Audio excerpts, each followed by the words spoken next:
Oui, dites-moi. Je peux avoir du persil, j'en ai plus. Ah ben j'en ai plus, moi non plus. Laetitia Bayard est l'une des 35 salariées de l'association Entraide Le Relais. Elle dirige l'atelier jardin et comme pour ses collègues qui animent l'atelier cuisine ou l'atelier d'art, l'essentiel n'est pas de transformer les participants en parfaits jardiniers. J'ai récupéré des petites feuilles, des bouts de racines. Je vais mettre un petit peu de terreau au fond. Les 70 à 80 personnes qui passent chaque année dans ces ateliers sont des accidentés de la vie. Alors ici, ils se remettent en mouvement, travaillent en groupe, apprennent ou réapprennent à s'organiser.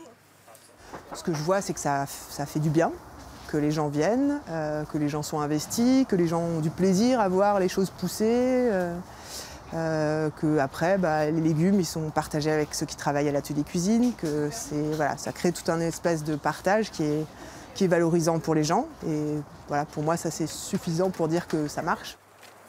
Ici, on ne sème donc pas seulement des tomates, des aubergines et des salades, mais aussi de la confiance en soi et de l'assurance pour mieux avancer.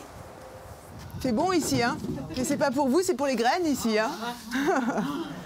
Ces ateliers financés par le Conseil départemental et des fonds européens permettront en moyenne à 35% des participants d'être embauchés dans une entreprise d'insertion ou à accéder à une formation diplômante. Donc nous, ce qui est important, c'est de travailler sur le savoir-être. Donc nous leur apprenons que voilà, lorsqu'on veut un travail, il faut venir à l'heure au rendez-vous. Donc si l'atelier commence le matin à 9 h, il faut être à l'heure. Et ensuite, il faut tenir jusqu'à la fin de l'atelier, donc jusqu'à midi. Et on travaille également sur le groupe.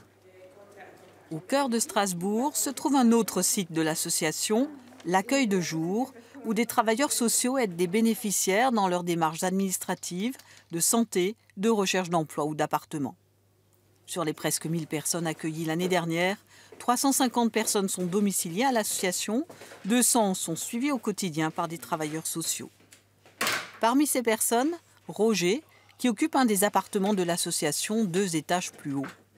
Après une rupture amoureuse il y a 6 ans, suivie d'une perte d'emploi, il a repris pied ici.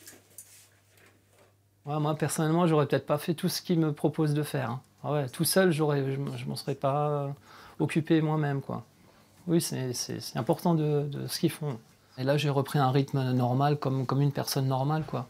Me réveiller le matin, faire des choses la journée, ce que je faisais pas avant, quoi, grâce à cette structure. À 18 h, un autre service ouvre ses portes. Le Coffee Bar accueille toute personne majeure, sans justificatif ni pièce d'identité. Jean-Marc vit aujourd'hui en colocation avec un ami, mais il vient encore tous les jours, comme au temps où il dormait dans la rue.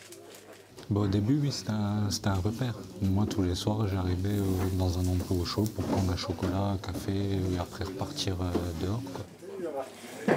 Donc nous, on propose une solution qui est une partie de la solution. Nous, on n'a pas du tout la prétention de pouvoir nous seuls répondre aux besoins, mais on essaie de travailler avec les autres partenaires pour répondre au mieux, tout en sachant que ça ne sera pas parfait.